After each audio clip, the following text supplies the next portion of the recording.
এই গাছটির ইংরেজি নাম কাসাবা। এর বৈজ্ঞানিক নাম ম্যানিহট স্কুলেন্ডা। এটি একটি কন্দ জাতীয় মূল বা শিকড়যুক্ত উদ্ভিজ্জ খাদ্য, যা বিশ্বের অনেক দেশে শিমুল আলু বা ইউকা নামেও পরিচিত। এটি মূলত শ্বেতসার বা কার্বোহাইড্রেটের একটি দারুণ উৎস।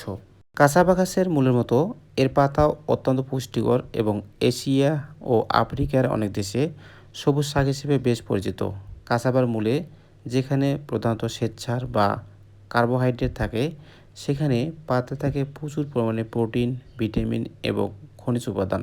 ক্যাসাবা পাতার প্রধান প্রধান উপকারিতা: প্রোটিনের দারুণ উৎস হিসেবে ক্যাসাবা পাতায় উচ্চমাত্রায় উদ্ভিদজাত প্রোটিন থাকে। এতে থাকা অ্যামিনো অ্যাসিড শরীরের কোষ গঠনে ও টিস্যু মেরামতে ভূমিকা রাখে। রোগ প্রতিরোধ ক্ষমতা বৃদ্ধিতে এতে প্রচুর পরিমাণে ভিটামিন সি এবং ভিটামিন এ থাকে। ভিটামিন সি রোগ প্রতিরোধ ক্ষমতা বাড়াতে সাহায্য করে এবং ভিটামিন এ দৃষ্টিশক্তি ভালো রাখে। হজম শক্তি বাড়াতে ও কোষ্ঠকাঠিন্য দূর করতে এই পাতায় প্রচুর পরিমাণে ডায়েটারি ফাইবার থাকে, যা পেটের স্বাস্থ্য ভালো রাখে এবং হজম প্রক্রিয়াকে স্বাভাবিক রাখে। অ্যানিমিয়া বা রক্ত স্বল্পতা প্রতিরোধে ক্যাসাভা পাতায় আয়রন রয়েছে, যা শরীরে লোহিত রক্তকণিকা তৈরিতে সাহায্য করে, রক্ত স্বল্পতার ঝুঁকি কমায়।